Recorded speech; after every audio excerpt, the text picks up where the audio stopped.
ni ane osoa naiz, beratarra, eta ikerketa honetan parte hartuko dut.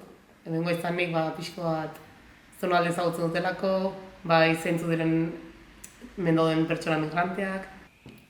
Paula Laita naiz eta ikerlaria naiz. Orain soziolinguistika klusterrean ari naiz lanean. Eta hizkuntza bizi berritzeko ikerketan egin dut lan batez ere. Ni Jon Martin Etxebeste, EHUko ikerlaria eta azken urteetan migratzaileen inguruko irakasgai batzuk eta eman ditudana eta gaien interes dezente pilatu dut. Pixko bada, Bortziritan bizi lan eta ikasten duten pertsona migranteak euskararekiko ze jarrera duten? Alde batetik, komunitate linguistiko batean bizi diren pertsona guztiek badute eragina bertako egoera soziolinguistikoan. Orduan oso garrantzitsua da jakitea haien hizkuntzarekiko jarrerak zeintzuk diren alde batetik, eta beste alde batetik ere haien hizkuntza beharrak, harrera linguistiko egokia haiei egiteko.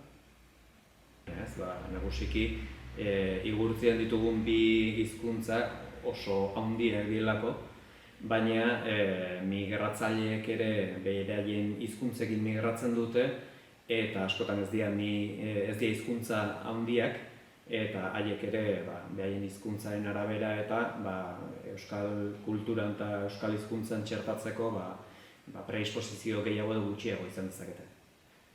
Gure abiapuntua ikastetxeetan egongo da eta hango aurrei galdetu nahi diegu ea ze iritzi duten euskarari buruz. Ea ze iruditzen zaien, ze uste, ze predisposizio hitz egiteko, ze erabilera eta ze autu egiten dituzten, eta gero egingo dugu galdera beretsua, akaso modu kualitatiboagoan helduekin.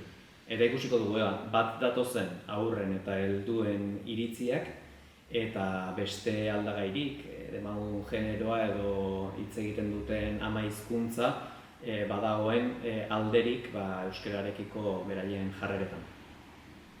Emaitzak pixko bat hor ikusi dugunan arabera izango da Bortziritan euskara hizkuntzaren aniztasunaren diagnostiko bat egitea, eta gero Bortziritan bizi diren migranteek euskara zenbateraino dakiten eta honen erabilera zein den, eta gero bertan eragina duten faktorik, eta bukatzeko pixkot euskara hizkuntza beharrak. Mino egia da hau dena berandu ginen den solasaldi batin garatu emanen dela informazioa, emaitzak.